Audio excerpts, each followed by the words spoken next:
Hello guys, this is Wit Lounge, Learning Made Easy. And in today's video, we're going to be understanding the concept of reaction kinetics.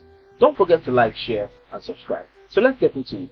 The very first thing we're going to be discussing is the definition of reaction kinetics. And reaction kinetics is simply defined as the branch of study that deals with the rate of a chemical reaction, as well as the different mechanisms by which that reaction occurs. Now, there are two major things that are emphasized in reaction kinetics. Number one is rate. And what do we simply mean by rate? Rate simply describes how fast a process occurs. Then the second thing that is identified in reaction kinetics is the mechanism. When you are talking about a mechanism, you are looking at the different steps occurring for that particular process to actually be executed. So if you are looking at the different steps that have to occur for a completion of that whole process, that is what describes the mechanism. Let's help us understand it.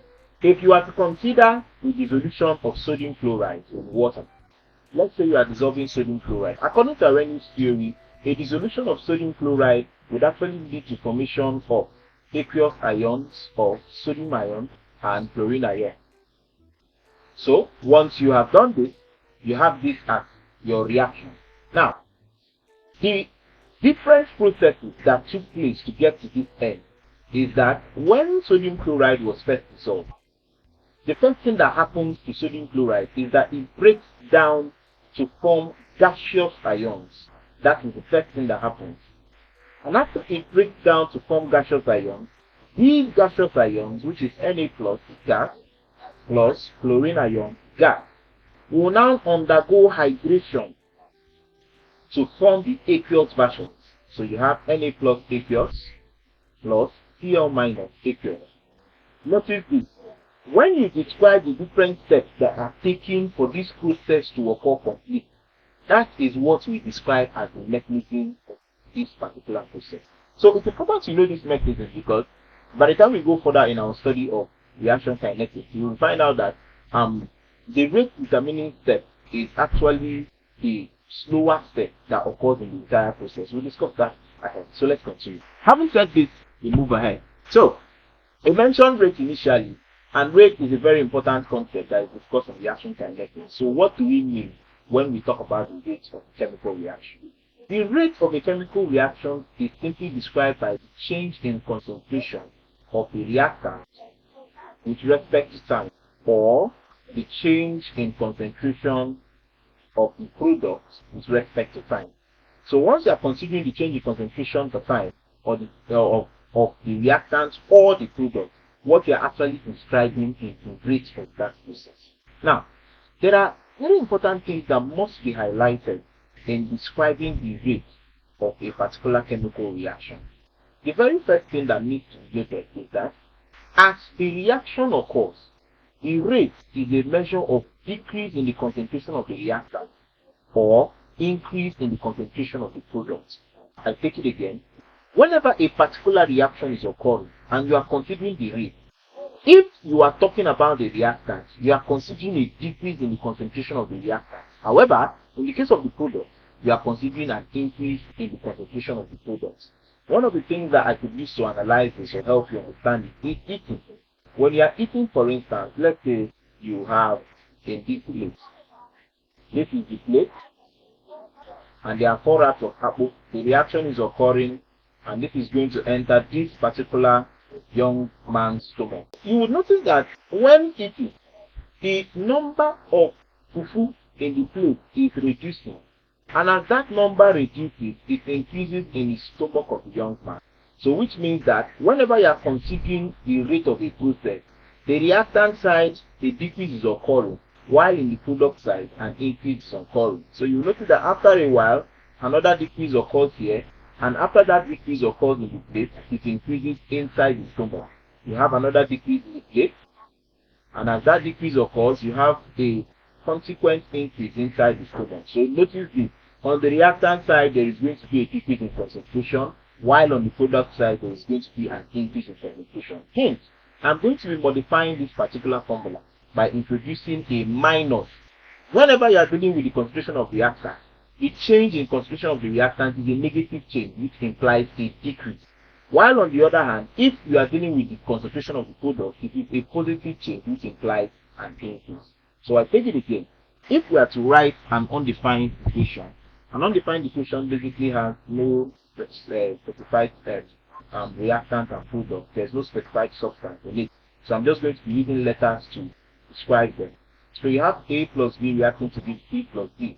Since this is an undefined expression, if I am to look for the rate of the reaction with respect to A being the reactant would actually have a negative change. So that is why it's going to be minus change in the concentration of A all over change in time. If I'm looking for the rate with respect to the concentration of E being a reactant would have a negative change in the concentration of D with respect to time. On the other hand, if I'm dealing with C, we will notice that C would have a positive change. Why would it have a positive change? The product, on the product side, the concentration is increased. Hence, I can now say that the rate with respect to C is going to be positive change. Let me just correct that. So positive change in the concentration of C with respect to time. D also would have a positive change because it's a product. So positive change in the concentration of D with respect to time. So this is an expression of the rate formula with respect to the reactants and the products. Now, there is a second version of this expression, and that second version is expressed when you have a stoichiometric coefficient. Now, how do you express the rate of a reaction when you have a stoichiometric coefficient? That is when you have an actual value represented before each reactant. Take for instance, you have H2 plus O2 reacting to give H2O. You have that. If you balance it, you now have a stoichiometric value attached to this thing. So how do we involve this stoichiometric coefficient in writing the rate formula? We are going to write that down now. Okay. So with that said, it's actually simple. I'm also writing an undefined equation where this small letter A is the coefficient of the substance A. Small letter B is the coefficient of the substance E. Then it's reacting to give small letter C plus small letter D, capital letter D. So have this in mind that this is the equation. Now, how do we involve this stoichiometric coefficient? Very simple. If I write the rate, we've already agreed that it's a negative change, right? But then I have to introduce this coefficient as 1 over A. Then I now introduce the change in the concentration of A all over change in time. So the simple difference between what I did earlier and now is that I have the stoichiometric coefficient. I represented it as 1 over that coefficient. Which means if I'm to write the rate law formula, not rate law, rate formula expression for B, it is going to be negative 1 over B, change in the concentration of capital letter B, all over change in time. Okay, so note that this small letter B, the small letters represent the coefficients of these particular substances in the equation. What we refer to it as the stoichiometric coefficient. Okay, so which means that the rate with respect to C is now going to be, because it is a product, positive. So positive 1 over C, then I have my change in concentration of C all over change in time. So the only difference is that instead of just writing the change in concentration of C over time, I introduce 1 over the stoichiometric coefficient. Okay, and finally with respect to D, it's going to be positive 1 over D multiplied by the change in the concentration of D all over the change in time. So this whole thing is an expression of the rate formulas with respect to the reactants and the products. Now, having understood the expressions, since the rate is the same thing, irrespective of who you are using to determine it, the rate is exactly the same thing.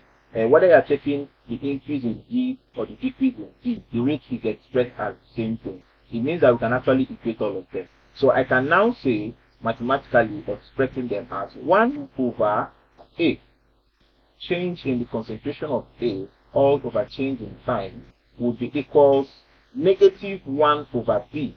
Why? Because we are dealing with a reactant, and the reactant has a decrease in concentration. The change is a negative change. So that's going to be change in concentration of B all over change in time. which is going to be equals, for the product is going to be positive. So we have positive 1 over T, change in the concentration of C, all over change in time, which is going to be equals positive 1 over D, multiplied by change in the concentration of all over change in time. So the implication is that I can actually relate the rate law expression with respect to A to the rate law expression with respect to B. So if you are given a question, just consider in the question, which rate law expression did they give you? What substance rate expression was I given? Once you're able to determine the substances involved, equate them and you get your answer. Very simple. Okay, so we are going to be trying out some questions to help us understand this. So before we solve the question, it's important to note something. Anytime you have the square bracket, it is simply a representation of molar concentration. So just have in mind that square bracket represents molar concentration. And the units of molar concentration is given thus. It can either be expressed as mole per dm cube. If you don't see the unit as mole per dm cube, you see it as mole per liter. If you don't see the unit as mole per liter, you would actually see it as molarity. Molarity. If you don't see it as molarity, then probably you will see capital M. So any of these expressions are the units of concentration. Now, having understood the unit of concentration, if you are asked to find the unit of rate, since rate is practically equals concentration all over time, the unit of rate will now be simply expressed as mole per dm cube over time, which is in seconds, or mole per liter all over seconds, or molarity all over seconds, or capital M all over S. So the very first question we're going to consider is this one on the screen, and it simply is one that has to do with the rate with respect to a reactant or a product. So whenever you see a question that has to do with the rate of a particular substance in relation to the rate of another substance in the same equation, the very first thing you need to do is find the rate expression for the substance that is given and find the rate expression for the substance that you are looking for. Then equate the two of them and you find out that your answer will just drop out. Okay, let's consider the question. So they said for the reaction BrO3 minus plus 5Br3 minus plus 6 hydrogen ion reacting to give 3Br2 plus 3H2O at a particular time.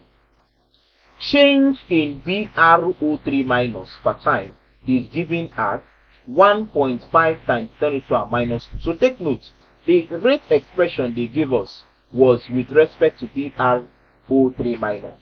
And that is what we are going to take note of. Because I said, look for the substance whose rate expression was given. And then look for the substance whose rate expression is expected.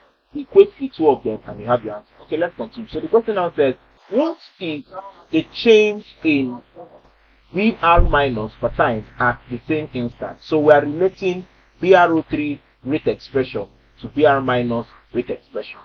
So the very first thing you need to do in solving this thing is to write a balanced equation. I'm going to reduce this so that it will not obstruct the board as we are solving. I presume it's still good. Okay, so having said this, we go ahead.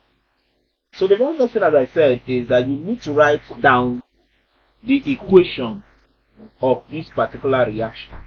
And the equation for this reaction, as we all know, is given as BrO3 minus plus 5Br minus plus 6H plus reacting to give 3Br2 plus 3H2O. Now, having written this thing, I would like you to write out the rate expression for this particular guy with respect to who you are giving a value for and with respect to who you are looking for. Once you write the rate expressions, automatically you have actually gotten your answer. So the rate formula with respect to this particular BrO3 minus, according to this equation, will now be R would be expressed as, now because it's a it is a reactant. It will be a negative change in the concentration of BrO3 minus, all over change in time.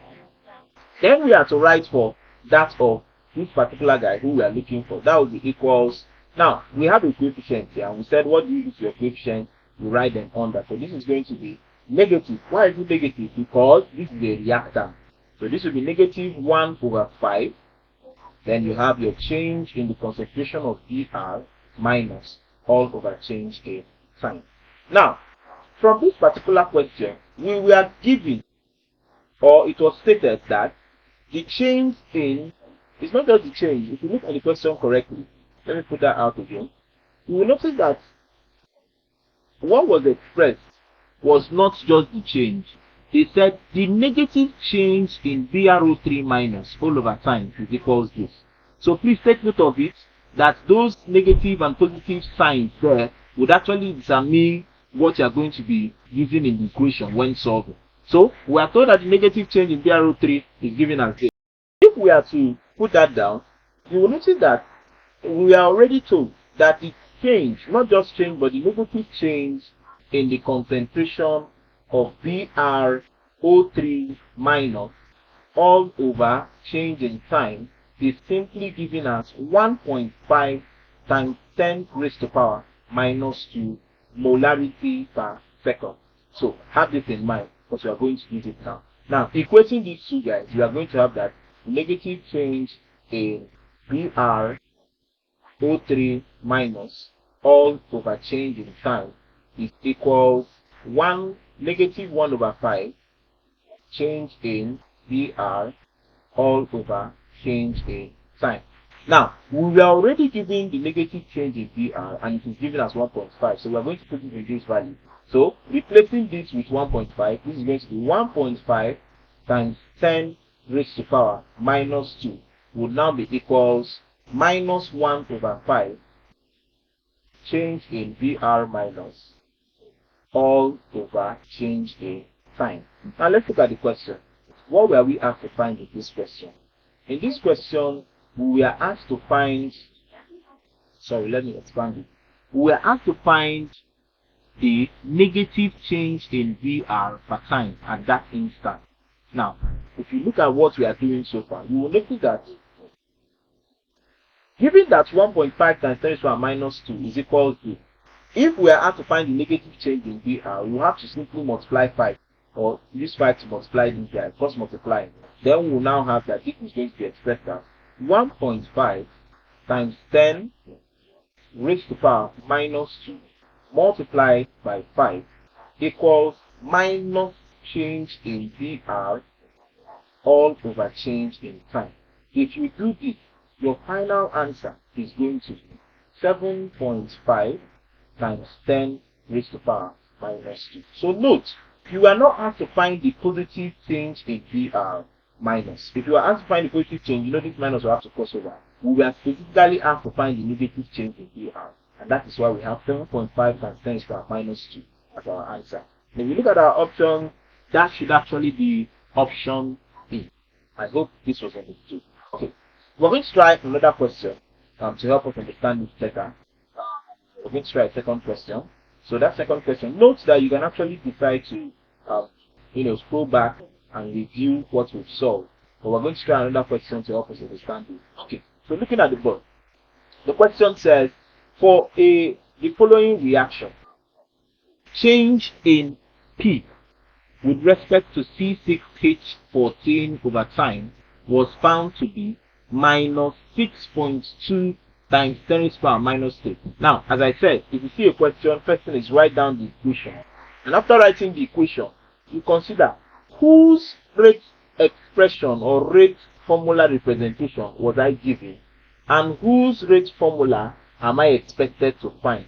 You notice that in this question now, you were given that of C6H14, and you expected to find that of hydrogen, which means the rate formulas we are going to be equating is that of C6H14 and that of hydrogen. It's very obvious. Now we are asked to find the change with respect to hydrogen. So let's find that. So with that said, the first thing I'm going to do is to write down the equation of the reaction. And that is C6H14 reacting to give C6 H6 plus H2, and that should be 4H2. Now, if we are to haven't expressed it, the next thing is to write out what we are given in the question. We are given the rate expression for change in C6H14.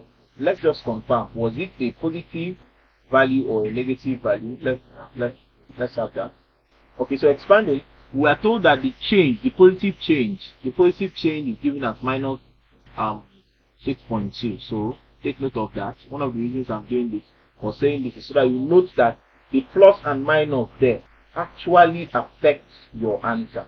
So we have that we are given change in pressure of C6H14 all over change in time is given as minus 6.2 times 10 raised to the power minus 6.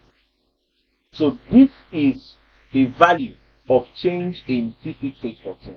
So what do we simply do? We are now going to write down the rate expression for with respect to C6H14. Now, if you are looking for rate with respect to C6H14, R is going to be equals, it is a reactant. So we are going to have minus, the coefficient is 1. 1 over 1 is still 1. So we don't need to put that there. So minus change in the concentration. In this case, they didn't use concentration, they use pressure. We are going to assume it to be the same thing. Change in concentration of C6H14 all over change in time. And then we have that it is going to be for hydrogen, which is the particular substance we are looking for its rate expression. That of hydrogen would now be equals, is a product, so it's positive. Positive, we have a coefficient, so we are going to write 1 over 4.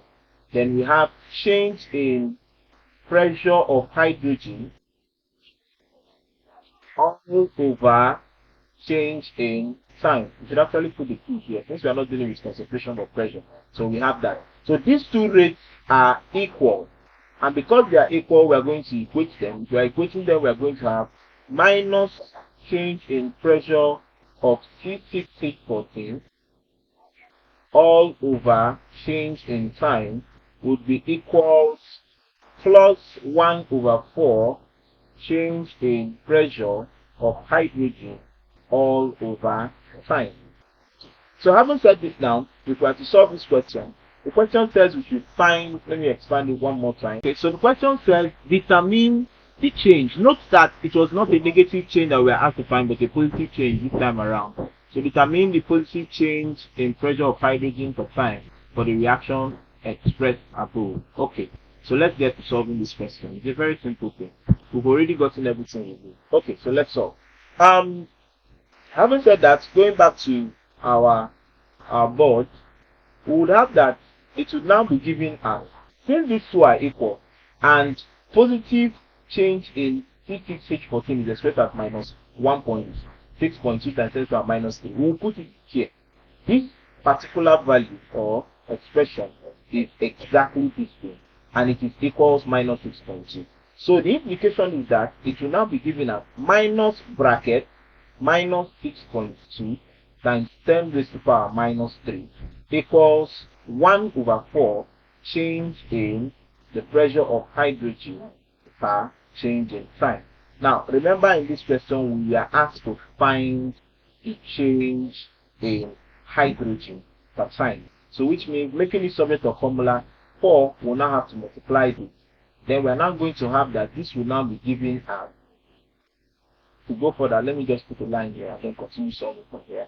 Okay, so if we go further, 4 times this, we will now have that minus times minus will be plus, so it will become 6.2 times 10 raised to the power minus 3 multiplied by 4 would now be equals change in the pressure of hydrogen all over the change in time. So if you do this now, multiplying 6.2 times 4, we're changing our answer to a decimal point. The implication is that it is going to be 2.48 times 10 raised to the power minus 2 this time around equals change in pressure of hydrogen all over change in time. However, because it's just one decimal point, we'll have 2.5 times 10 raised to the power minus 2 That's our final answer. I believe you are able to understand this. Remember, this is weight lounge learning page.